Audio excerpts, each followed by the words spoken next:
me being involved at the highest levels, that's the number one rule. That's the unspoken rule, that you do not attack American law enforcement.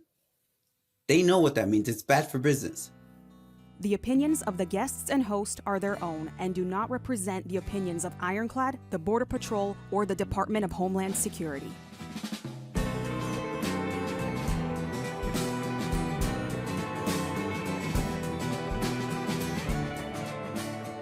Welcome to Borderland Narcosis, an Ironclad original. Our next guest is Jay Flores. He's coming back. We get into some of the questions that he wants to answer a little deeply, and he has a few things he wants to say about the conversation we had prior to. I want to say this, out of all of our guests, this is the one individual who has sat with three of the top well-known heads of cartels. This individual is the most vetted person we have ever had on this show. And for anyone to question that, well, quite frankly, you just haven't seen enough. Here's the new episode. So Vince, thank you for having me. Absolutely. Thank you for coming, man. I do want to address a few things that we spoke about. Is that you have a lot of comments. Yeah, please. That people know how I look. And I'm always wondering, like, do you really know how I look? And here I am sitting in front of you. And I don't believe I look the same. And people comment about these pictures. They're there on purpose. You know, you could go back and these are very old pictures. And those pictures on Google, they're old, and I do not look like that. And for those who want to know if I've done plastic surgery, I wouldn't tell you, obviously. The internet is a crazy place. Everyone always has something to say. Yeah, but I just want to make sure that you don't get discredited in any way, because you did this as a favor to me to be on and to not to disclose my identity or how I look more than anything. But yes, you could Google me. My name's on there and my name's everywhere. But I really appreciate that you even accepted to do this. And I'm sure you understand why I take these precautions. Absolutely. It seems like, after we got off, I had so many things in my mind. I was like, I have to write things down. I have to do this. I have to do that. But then life just takes a hold of me, with the kids and stuff. Yeah. It's hard to keep up with. So. I get it. And that's actually what my first question is like, you've watched your first interview with us. You saw a lot of the questions. Is there anything off the top of your head you want to address right off the bat? I don't know. I guess they're all going to be personal. I see that the biggest issue is that there's so much misinformation about drug cartels by all these experts. And then they have a real one, or you'll have a real one on your show, and they're conflicted, or they don't believe it, or there's an issue with that because, I might speak English or I'm coming off too opposite of what they believe it should be. And that's one of the issues I think I have even when training law enforcement, that it's not, there's no profiling when it comes to drug trafficking or cartel members. I'm sure that everyone could see a picture of Mayo and say that that's him. He doesn't look like Tony Montana, right? Yeah. That's the interesting thing is I made a video on my Instagram saying, like, I saw some of the questions and I was like, man, you guys don't realize who this is. This is someone who's very credible, right? Who I had several people in, who were in law enforcement said, man, having him on is a really legit person. He's had the big topic for some of the people who know, say, like, you sat in the same room of some of the biggest names in the cartel space. Yeah, I was talking to my brother about it because it bothers him a lot with misinformation or experts that never actually been involved, at those levels. I'm on every end, right?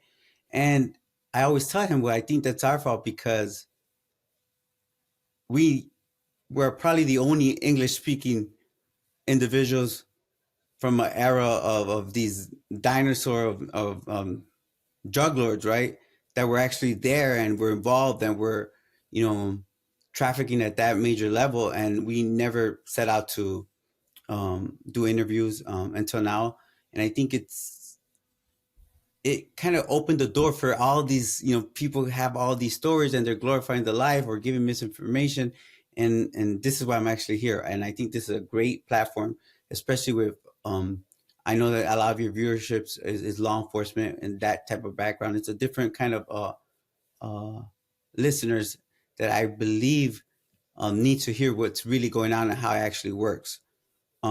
But Yeah. yeah, I guess, I don't fit the profile, right? Yeah. And I think that's in And our life, for the most part, that we didn't fit the profile. They want someone, that's going to be a tough, military person that's violent or a killer or anything like that. And then they hear me and they're like, no, that can't be true. But I will say this, law enforcement, I think, is my biggest validation. And if they were to go back and look at, just the case in general, the case against Chapo, the case against El Mayo and his sons, like we were the primary foundation of all these cases going around the country. Our cooperation, indicted a lot of these big drug cartel leaders and their lieutenants. so you say El Chapo, everyone knows that name. El Mayo, everyone knows that name. And those are two individuals who you sat across from and made deals with, or at least broke bread or had a relationship at some point where you got to sit in the same room with them, correct? Yeah. Not only was I one of their largest customer and distributors, um, they were my friends. Yeah. And I will say this all the time. I didn't have a boss, even though I considered them my bosses, obviously, of understanding. I had business partners, and they were my business partners. And after that, we had a really good relationship, a personal one. I was tasked, my brother and I were tasked to basically show their sons how drug trafficking worked in the United States. So just to kind of give you an explanation of the trust they had in us. Um, Yeah. and yeah, I think that's what sets us apart. They trusted us and confided us because of what we brought to them. Yeah. In terms of drug distribution and money, that we basically spoke their language and they really liked that, and we had favoritism with them. What other big names would you What other big name would you say that you sat across from that is well known in the cartel space? Well, that's well known in the cartel space, but maybe not as well known as in America. Has to be Arturo Beltran Leyva. Um, he was part of the Federation. He's now deceased, but again, I had a very friendly relationship with him, and I will say I know he liked me a lot. He would let me know that all the time, and people in America don't really know, but he was probably one of the largest drug distributors, at the time when he was alive, even more so than El Mayo and El Chapo. Um, but not saying that just because he distributed more drugs or imported more drugs was he a bigger boss. No, he just had a lot more business going on in Mexico and in Europe, um, and he was very powerful. He's now deceased, as well as El Mencho. Um, my brother and I actually met him in 2007. At that time, he was more of a lieutenant for the Millennial Cartel, and he ran the plaza in Puerto Vallarta. Um, and even back then, he was extremely violent.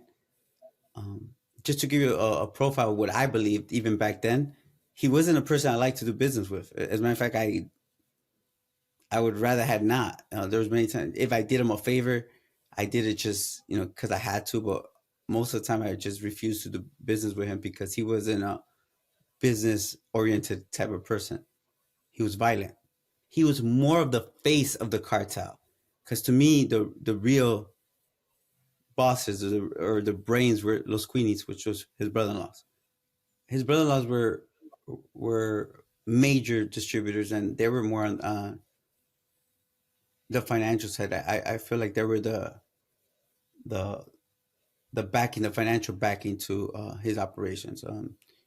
They were running, drug distribution networks, from here all the way to, to Spain, many places of Europe, Australia, um, and they were the money makers. Back then, when my first dealings with Mencho, believe it or not, it was because we were arrested by the Mexican government, and he was sent to rescue us. He showed up himself with 60, 70 armed cartel members, and law enforcement in Mexico, the government officials feared him because he was a violent man. I've heard it, and I would love the confirmation from you. I've heard that El Mencho might have faked his death. Is this correct? I don't know why I'm so confused on this. I think there's been like conflicting reports saying that he has passed, and some reports say that he hasn't. I mean, from what I know, I believe that he's still alive. I think that those conflicted reports are just, because he's been suffering from some sickness, and when the government doesn't hear about him or something, they could believe that he has passed. And just me understanding that world, I do believe that if he would have passed, his son probably would have cooperated and tried to save his own ass. And the fact that he didn't tells me that he's still protecting his father. Yeah, so there's many conflicting reports on that he could be sick, or he's dead, or he's still alive. But everything tells me that he's still alive. I want to jump to something real quick. Something that we had an interview recently, Mm-hmm. and the big part of this, we haven't released that interview yet because we're still we're building that interview into something bigger. Okay. And the big part of that interview was money laundering. And, you as someone who lived in the United States, who, was, you were pushing a lot of weight and there was a lot of money coming through your area. How prevalent is money laundering, which I know it is in the cartel and drug space, but in your experience, what are some of the money laundering schemes that you notice, but as well as, there's so much money. I imagine there's banks that there's one bank that I saw in a small town went from one bank to like 20 banks within a few years because it seemed like the money they were getting for money laundering, it was partnering with cartel and whatnot. And so could you enlighten us on a little bit of that? Well, in terms of money laundering, so there's different types. What you hear a lot about is banks and wire transfers, or ways to, drug lords or drug trafficking organizations to hide their money. And this is a little bit confusing at times to someone who doesn't understand it. But what I believe should be the issue, right, is that a lot of these conversations that we have about banks and where these drug lords have their money, what they actually do to launder it, I think there's a confusion, because to me and my organization that handle literally billions of dollars worth of drugs, there's no way to launder that type of money. I was one of many drug trafficking organizations, and all that money goes back into the business, and money is laundered. If I was laundering money for myself, for me to actually, use my profits and put money and make it legitimate so I could reinvest it, that was very small compared to the large amounts of money that's actually being handled. Uh, right. And I believe that the story sounds good when people are believing that, someone goes to a bank in the United States and, pulls up with a truckload full of money and gives it to the bank. Um, Most of those transactions are going to be done more as a personal, like for a personal kind of gain. If we see the reports of Mencho's wife being like money launderer for the cartel, and what I see is that she's being a money launderer for her, for the profits that they're receiving, for the profits that they're gaining, and how they want to legitimate, and make themselves legal. But there's different means. You see the trading system between China and drug traffickers in Mexico, where the money doesn't move. They basically needs to pay for precursors in China. The Mexican drug cartel will receive money in different cities in the United States, and instead of going through a wire transfer, they'll just have Chinese citizens give them, the money in China, and they'll give them the money here in the U.S. And I believe that that's why you see so many migrants being from China. That opened the door for them to take their money out of China because it's illegal. They can't take out more than $50,000 at a time, or $50,000 from their bank account. Now it gives them an opportunity to come, to the United States and have that money if they sell some of their assets or launder the money that way. So there's different schemes. For sure, it's either used by shell corporations for a larger fee to be able to transfer it to Colombia and put it in their system, or they'll find a banker in Spain, and the percentages are real high. There's so much money to be made that they'll take the risk. From Spain, a money transfer, if you're going to pay for someone to launder money and get you the money back into Mexico, just say you're going to pay 12 to 16%. And we're talking about, millions of dollars. Any legitimate banker or banking system or company would jump to that for the opportunity to be able to make money off of that. How did you do it? If you made millions, did you just keep your money in the bank and didn't expect them to worry about it? Did they not worry about it? Was it not enough to kind of create a scene? Not only did I'm gonna tell you how I did it. I'm gonna explain how most of those drug traffickers that I work with did it. We didn't. We rather have cash money than anything else because we know the United States government is going to come take everything. The dollar is what's most important, especially when you're talking about drug trafficking.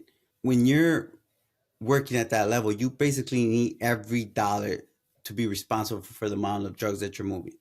There's a lot of money that we actually just kept it in the business, and when we needed money, we'd pull it out, and the way we'd save it would be how every other drug trafficker saves it. You dig it up somewhere. Some people have just bigger hiding spots. There might be containers, in Mexico, in ranches full of, nothing but $100 bills. And they just continue to put the money back into the business, reinvest it. It takes money to have sicarios and buy weapons and vehicles. So it works a little bit like that. Have you heard in recent years them using anything like the new, cryptocurrencies? The way it works is that it works with a bunch of like subcontractors. And I know that there's networks that are using cryptocurrency, especially when it comes to web, when they use the web to sell drugs, and smaller, real independent, smaller drug trafficking organizations. That's how they're moving the money around. But when it comes to major drug trafficking, and we're dealing with the cartels, like you can't go and take a cryptocurrency on a hard drive and pay a drug lord with it, or pay a politician with it. If that makes sense. They want the cash. They don't want any possibility of paper trails. And somehow, some way, you'd have to, just say if you had $30-40 million in a hard drive, then you have to worry about getting the money back in dollars, because everyone wants to get paid. You're going to have, the person that jumps the drugs across the border, smuggles the drugs across the border, he takes a percentage. The transportation person takes a percentage, and so on. So it's a lot of splitting up the money that a hard drive and cryptocurrency wouldn't make sense to us in that large scale. And I'm talking about what I know, major, large drug trafficking, distribution, and hundreds of millions of dollars, or not billions. When we stopped recording last time, you mentioned something that I thought was really interesting. It was like, you know, one of our episodes we talked about some marijuana fields in California. Yeah. You know, and you know the episodes were pretty strong, and it's like, man, it's interesting. The cartel is here creating these marijuana farms in California, and then you mentioned like that's not accurate. That's not accurate, right? What you were saying is like the cartel, the big dogs, they don't even think about that guy. And I'd love for you to elaborate and explain that a little bit more. Watching your episode a couple weeks ago, I was listening to it, and you had a law enforcement, a game officer. He came on and he was talking about something that's been around for quite some years already. That he had this report where he said Mexican drug cartels were basically in California, and they had growing fields of marijuana. And with all due respect, to your guest, seems like a very intelligent person, and I just don't believe that's accurate. Why is that? Real drug cartels, the drug cartels that we are speaking about, the ones that you're reporting about, they have no interest in marijuana fields in California and the United States. Their business right now, their biggest business is cocaine, methamphetamines, and fentanyl. They could, bring, hundreds of tons across the border each and every day. That's not a problem to them. I mean, you've been to the border. You know that getting drugs across the border up to this point, because things could be changing, have never been an issue. The last thing they'd want to be doing is, having those type of operations under the government's nose, especially when it could affect larger, more lucrative operations of cocaine or methamphetamines or fentanyl. And it's my belief that law enforcement starts to see maybe Mexican independent drug traffickers that are interested in making money off of marijuana, and somehow associate them, with a drug cartel. And I think that's false information. So who are those guys? To me, they're going to be independent drug traffickers. And just like me before I met a drug lord, there's thousands of people like me. We're not Mexican. They're going to be of every race in America and around the world that are looking to make a buck, looking to capitalize on the demand of drugs of every sort and supply them. And you don't consider those cartel? Where's the line? I'll ask you that. Where's the line of who's cartel and who's drug smugglers? Well, I don't consider them to be Mexican drug cartels because, a cartel is that organization. Do they belong to the Sinaloa cartel? No. What belongs to the Sinaloa cartel is anyone that is distributing drugs for that organization. And that's why I would ask you, does it matter? Sometimes I'm like, do I make that argument? Does it even matter? I think in a law enforcement capacity, it matters when it comes to prosecutions on how heavily they get charged. I think that's where, if I was a lawyer, I'd be like, hit them with it if they're cartel. You know what I mean? But in reality, if they're working with the cartel, doesn't necessarily mean they're cartel. I think we've definitely kind of blurred the line of what cartel really is. And, I mean, to be honest, I think Americans use the term cartel way too freely. You know what I mean? And I think it kind of, I wouldn't say discredits. I would just say that it kind of blurs the truth when you're not accurately defining who is who. I think that's what's important to me, where the truth is being blurred and it's being confusing, because you state that in terms of prosecution, yeah, hit them with it.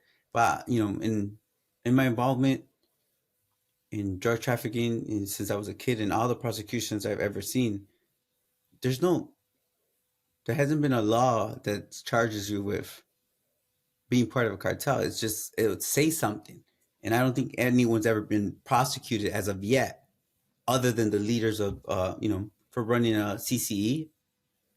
But there's no charge for that. It's just a description that it's set to a judge or but maybe I think with the I new would say, law, it'd probably be important. That's true. Today with that new law, I think that drug traffickers, even in America, hopefully they're smart enough to understand that all those people claiming to be drug cartels, right?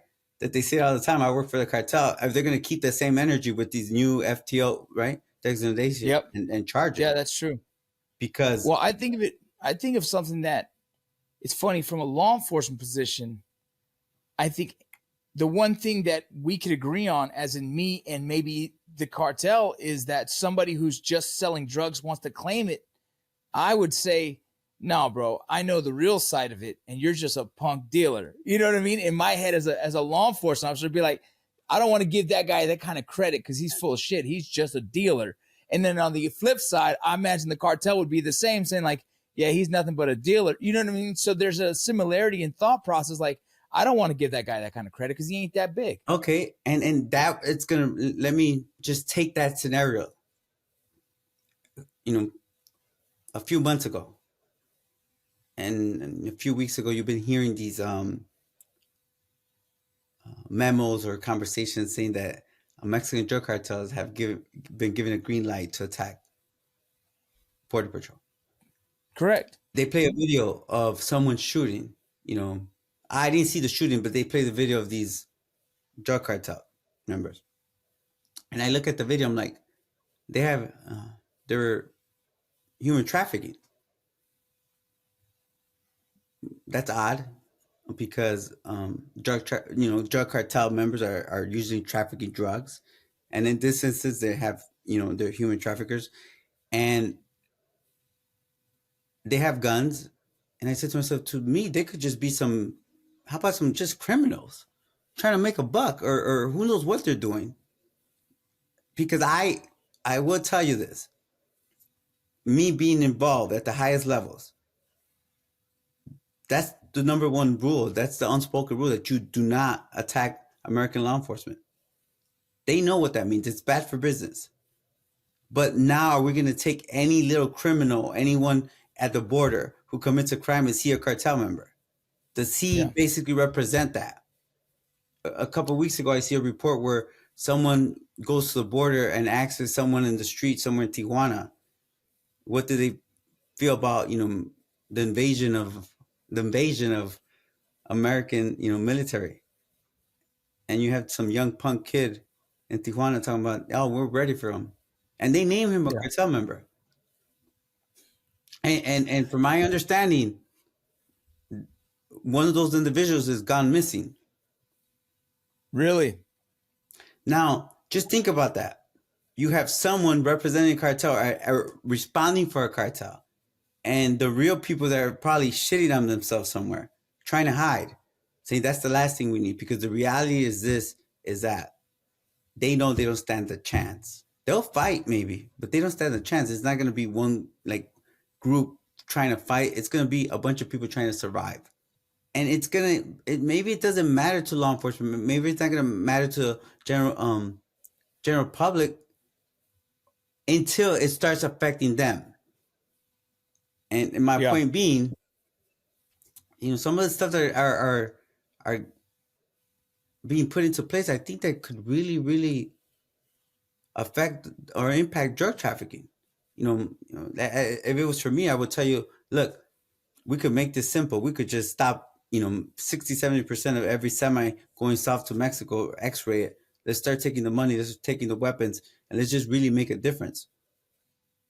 Let's invest a little bit more in the 100 miles of, every crossing border, and let's hire more interdiction officers. Let's focus on that instead of waiting for it to get to the inner city or waiting to get to rural areas and being distributed, and hire more investigators to go after it. That doesn't make any sense to me. And I started to say, what if the plan were to work? What if this administration's plan of getting rid of these very large Mexican drug cartels and getting rid of their leadership. What if it works? What would happen then? Will fentanyl stop to exist? I don't think so. Giving that so much thought, I'm like, I know it wouldn't stop to exist, but I could give you an idea what would happen. What would that be? You would have all these Americans in these rural places in Virginia, in Maine, and West Virginia see opportunities to make money. And you know what's going to start happening then is you're going to have a bunch of, Americans playing Breaking Bad and starting to. I was just going to say that sounds like Breaking Bad. I will tell you is that most of these precursors, most of these chemicals are made into precursors to actually produce these synthetic drugs are legal. Then what's going to happen then? Who are we going to point the finger at? Just, it could matter in the, in terms of prosecution. Do a lot of major drug trafficking organizations exist all over the United States? Absolutely. But they're not going to be, drug cartels. And I'll share a story with you. I remember, sitting there with Mayo Zambala, and they were speaking about a certain individual. Like, I was just listening in, and they said, if they see him, pick him up, like kidnap him, pick him up and bring him. We want to speak to him. And in the middle of the conversation, they were basically saying that this individual was a very, large drug trafficker. And he was saying that he represented El Mayo's organization. And he's like, oh, yeah? So blame everything on me, huh? I'll take the blame for everyone. Like, and everyone's able to live their life and, be free. And I never thought about it that way. I was like, oh, wow, he makes a good point. Yeah. That a lot of these large drug trafficking organizations rather say it's the Sinaloa cartel, it's the Mayos, it's the Chapo. It's because it takes the weight off of them. Yeah, that's a different point of view. And I think you're right. I think what in America we have designated too easily the term cartel to any individual who's smuggling drugs in the United States, who might be violent, who might fit those stereotypical kind of, the stereotypical terms, right? The different profile, things right? for Mexico. Yeah, exactly. And so I personally do get frustrated where everyone says, oh, they're cartel, because I do know like it's a lot more than that. You know what I mean? It's a lot more than that. And I think that term cartel shouldn't be thrown around so loosely, because I think it should be dedicated to those who are genuinely, those who've now been designated as terrorist organizations. Absolutely. I think Ironclad creates premium content no matter the environment. From extreme elements to unforgiving terrain, we thrive on crafting content that captures the essence of your brand in the most challenging conditions. Bring your brand story to life, ensuring your message leaves an impact. Ready to elevate your vision? Connect with us today at ironcladagency.com.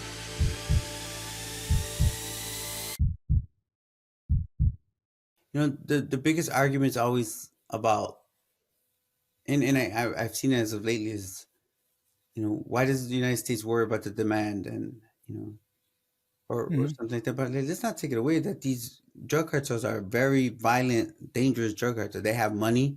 With money comes power, and you see it, corruption to the highest level. I think that's a threat to national security. I think it should be addressed. And at the same time, who could argue with just going after the bad guys anymore? I don't understand that. Like, I don't understand what's the argument when someone says, look, we're gonna, arrest these drug traffickers and we're gonna prosecute them. And as we were talking that, earlier today, there was a big prosecution. Yeah. And I think that, the prosecutor Menchito, he got a life sentence today. And some of those charges, that's a cartel member for you. He Yeah. was convicted of murders and importing, tons and tons of narcotics into the United States, as well as bringing down a Mexican military helicopter that killed, I believe, 7 military officers. Yeah, I think it was 7. And that's another thing that we should highlight too that doesn't get really talked about. That there's so many law enforcement officers in Mexico, military officers, fighting these cartels that die every day that no one talks about. Yeah, that's a tough one. I've seen there's some really good law enforcement in Mexico, which is known for being corrupt, that are still fighting a good fight, that are risking their lives every day to kind of stand up for what they believe in.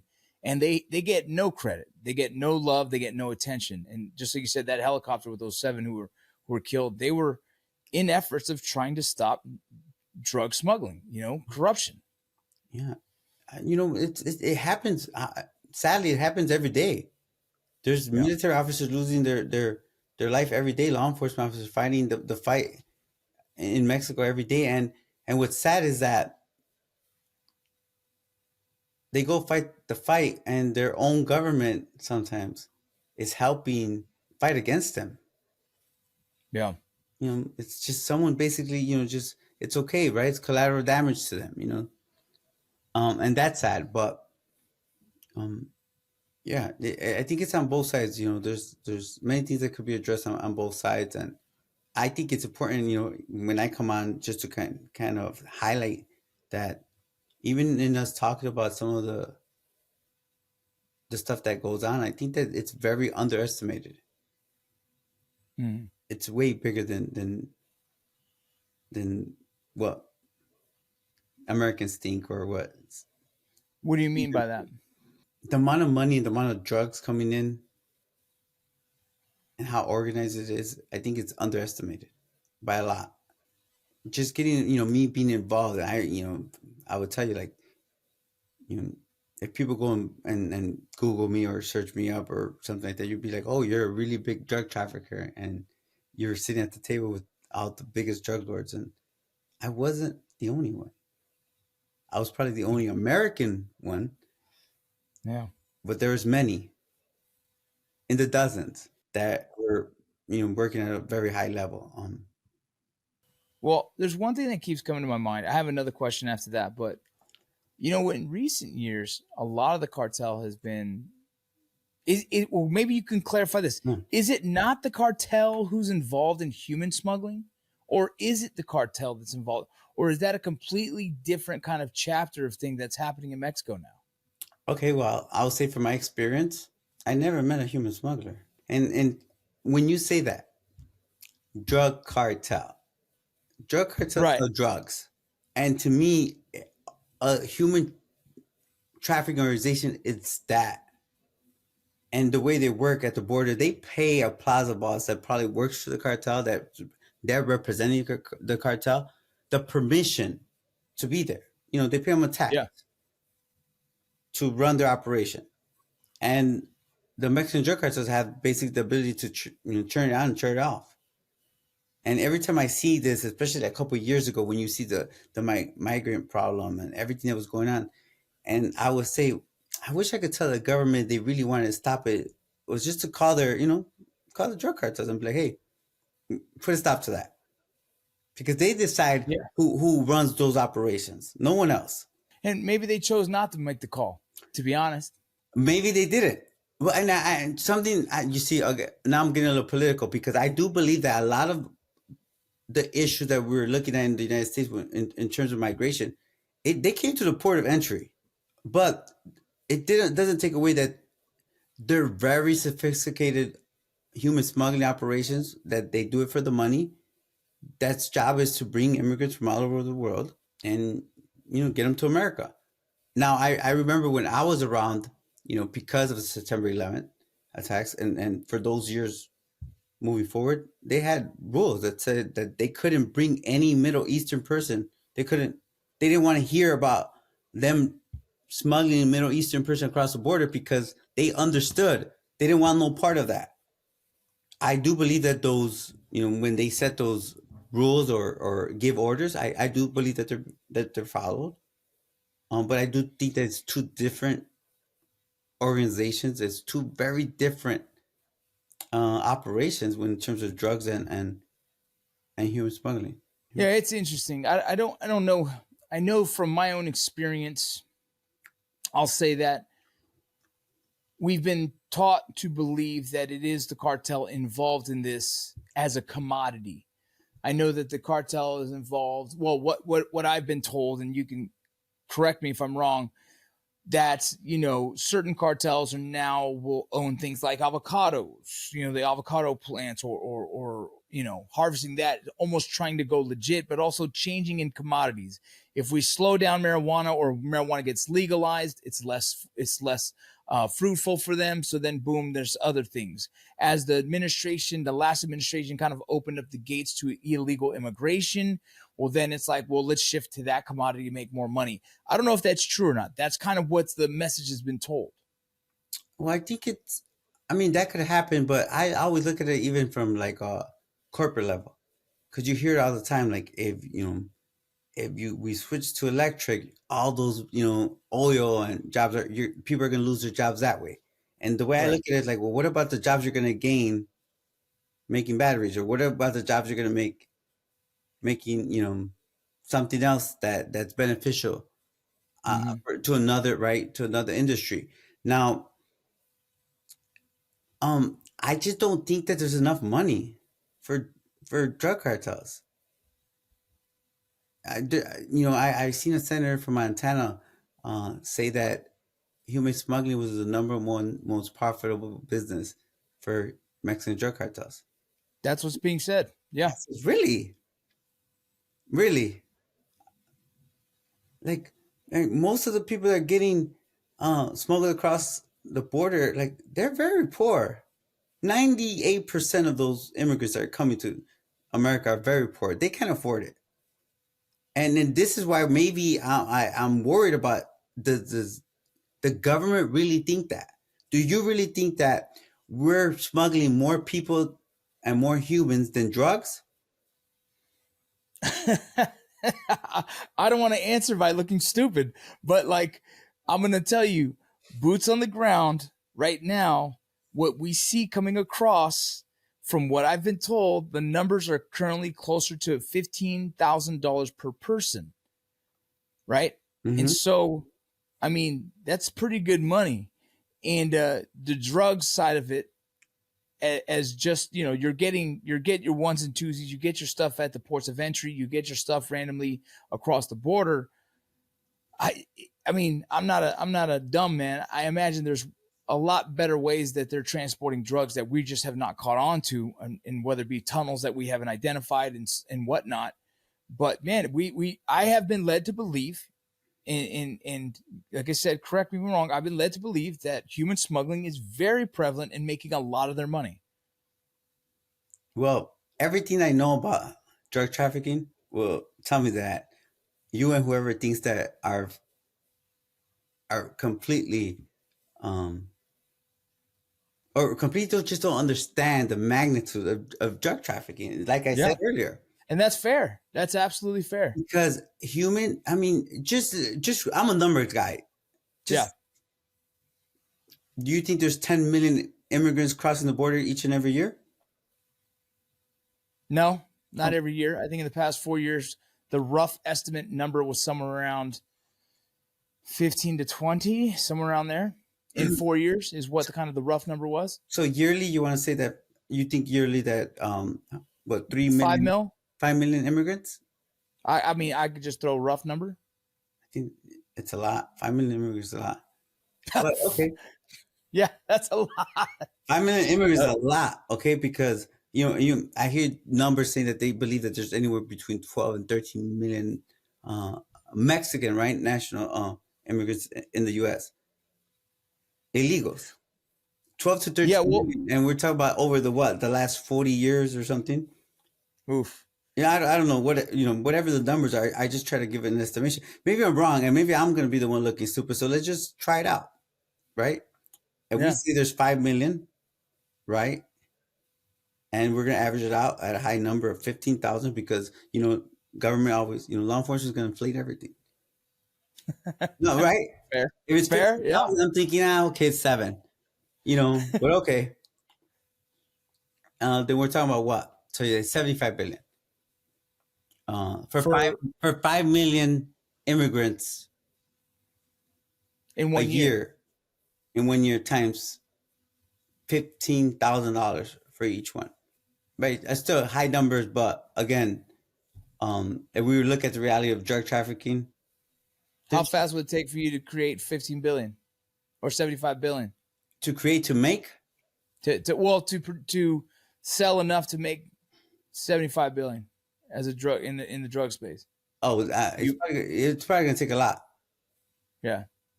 Collectively, How long? Because we're saying that one organization has 5 million. One organization is not bringing in, Yeah. one organization is We're not talking bringing 5 million people. nationwide.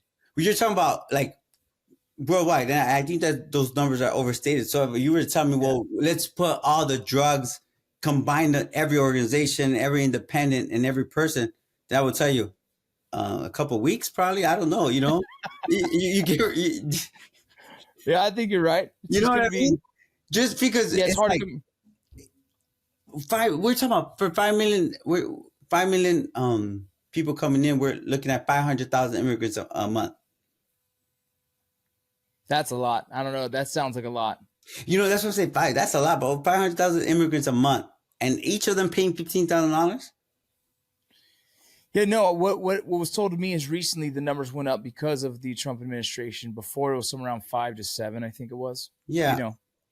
And remember, everyone's going to get a cut, right? It's like it's just a whole big business. But I think that that's false information. But what scared me is at the same time, like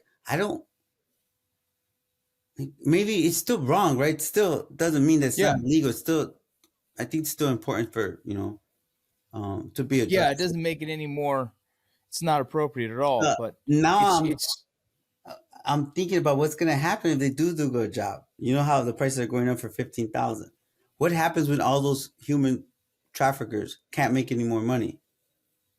What business are they going to get into? What? Drugs? No, I don't think there'd be enough of that because I started to think that if their business of human trafficking slowed down, then what else slowed down? Drug trafficking slowed down as well.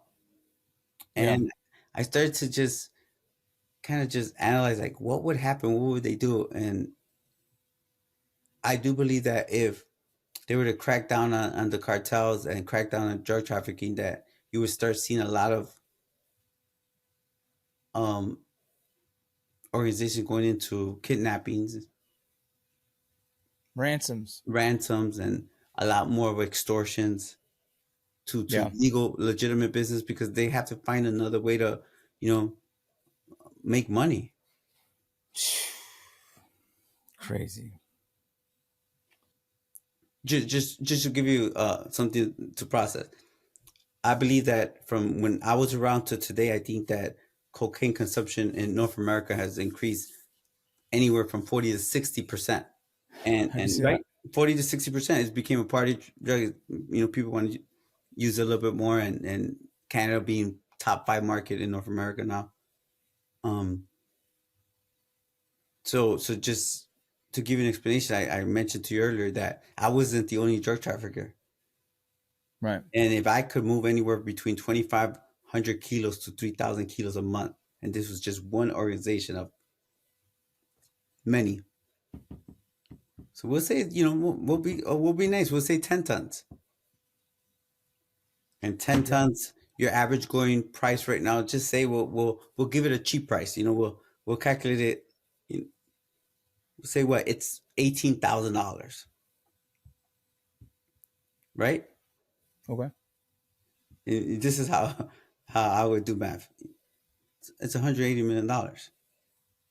In just 1 month? I'm maybe, $180 million in 10 tons. And I'm giving like really modest numbers just to kind of give you an explanation. Yeah. And I think that 10 tons is very, very small number. Yeah, I get your point now. just it's still an issue. Like if when people listen, it's still an issue, it's still a problem. Absolutely. Does it matter? Yeah. Again, does it matter who's running what? Maybe it doesn't. Well, the drugs being the most financially productive space is always a concern, because that much money, like you said before, means power, which also means dangerous, right? Dangerous, yeah. Yeah. And the ability to corrupt full government organizations if need be. That's the difference. That's why it's important. Because when you have judges letting go cartel members, like just even in the mix of this, it's because they have so much influence, so much power, and they place so much fear in the government because of the money that they have, because of the corruption, because of their access to be able to bribe people and have influence. You take away that money from them, where they can't go buy weapons to protect themselves, and spy equipment and drones and personnel and military trained operatives to come work for them. You take that money away, then they're just regular drug traffickers. Interesting. You've taught me something today that makes me question what I know. So I appreciate that. I just want to make sure. And the reason why being like, just because I did the numbers so many times on my own, I'm like, really? Because, we're talking about one shipment of drugs, the appetite for cocaine. Yeah, you're only talking about what kind of numbers you might have done, but every major city, not every major city, but majority of major cities have some kind of similar, I guess, situation going on. So. Yeah. I just think it's the magnitude. What I'm trying to say. That's just minute. That's just, to me, human trafficking is going to be one. Just say maybe one, a different drug, right? That's being so another part of the business, like, but not the whole business or the most important factor. Yeah, that's a good point. It doesn't. Yeah. Damn. You got me on that one. Let me ask you one last question. It's something to think about, right? It is. No, it's fascinating. And actually, I know I've caught myself telling people like, yeah, human trafficking right now is big, blah, blah, blah. And the same kind of jargon that I was told, but hearing it from that perspective, hearing it from the financial gain, like what still makes the most money and what's more realistic and what happens. Well, the drugs is still a big issue, and it produces way more money than human trafficking from what it sounds like.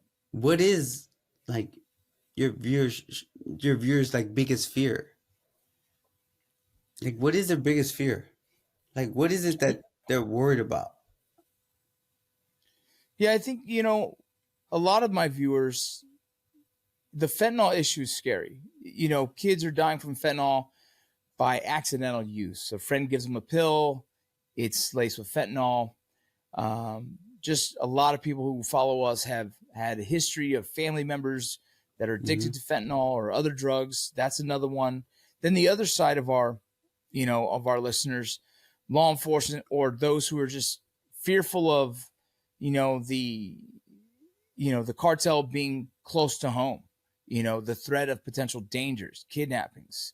We just saw this morning or yesterday, 9 Mexican students were killed, and they were dismembered, and scared that that'll spill over into the American side and become a threat towards us.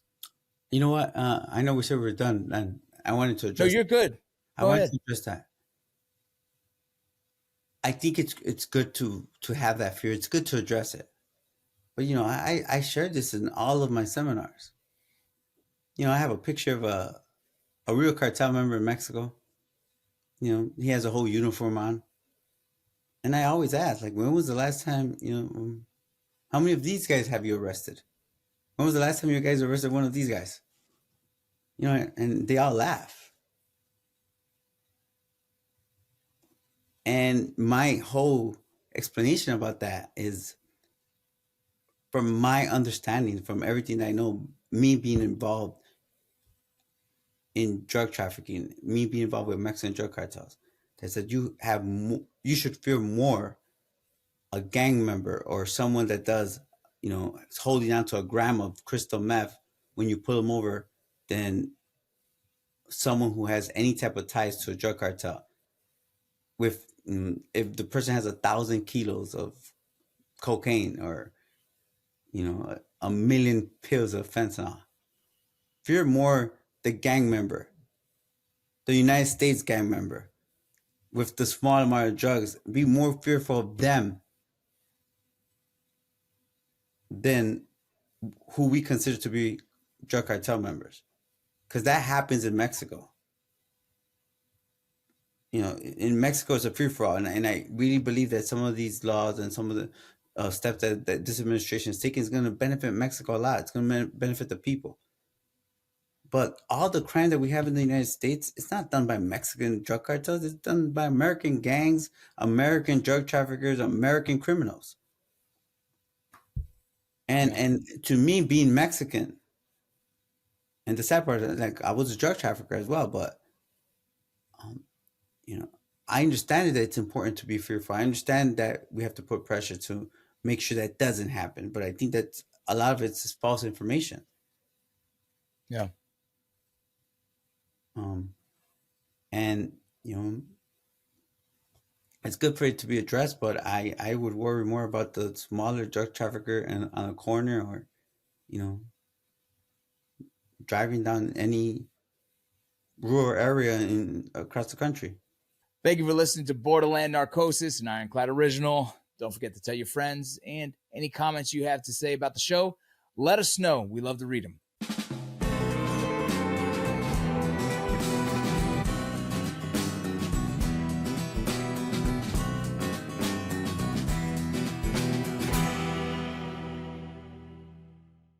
For the past 15 years, we've been known as the turnkey branded content company, right? That means that we take brand and content to the next level. So if you're Garmin and you want us to shoot your new watch at the side of a cliff in the middle of Colorado, we source the location, we get the permits, we find the talent, we get the side-by-sides. We make everything happen for a world-class piece of branded content. And that's really where we've kind of cut our teeth. And about 5 years ago, we launched Ironclad Originals as the second part of Ironclad. So you've got the branded content on one side, and you've got Ironclad Originals. And what Ironclad Originals is, intellectual properties by way of franchises that can start as a podcast, build an audience, and develop into a film or series that can be licensed or purchased by a major streaming platform. So to date, we've launched 8 Ironclad Originals. Every one of them has topped the charts on Spotify and Apple and have grown to today over 5 million downloads a month. We're doing partnerships with Warner Brothers, major sporting networks, and many, many other brands to bring their product to our audience by way of our podcast. Now, you may have seen some of our podcasts with Andy Stumpf, Vincent Vargas, Dom Rosso. We're launching 4 more this year. So these Ironclad Originals are going to continue to evolve, continue to grow, and by the end of this year, our target is to have 10 million unique audience members on the Ironclad Original platform. Now, these two sides of Ironclad are really yin and yang to one another, and you can come in on either side of that.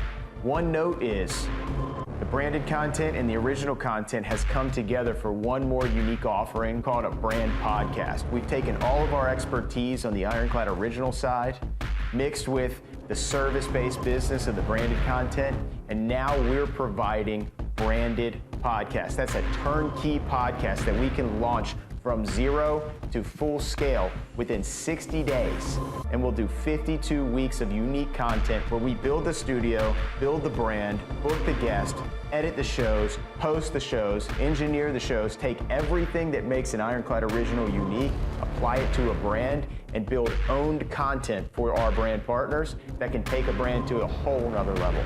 As we close this out, I just want you to think, this is something that you should be doing, whether it's with or without Ironclad. We truly believe that you should be creating brand podcasts. We truly believe you need the best branded content in the world. We truly believe you need a partner that can tell your story at an elite level. Okay, so this is something that you need to be doing with or without Ironclad. But one thing about Ironclad is that we are drinking our own Kool-Aid. We believe in this so much, we're investing in originals. We are testing the waters. We have the connections happening on this side of the house. We're proven and tested on the brand side. And we promise that if you come to us, we will bring all those resources together and bring them to you. And we will be an extension to your team to make you operate at an elite level. So those are the things that we're offering here at Ironclad. We're so excited. Thank you so much for all your support. We love you all.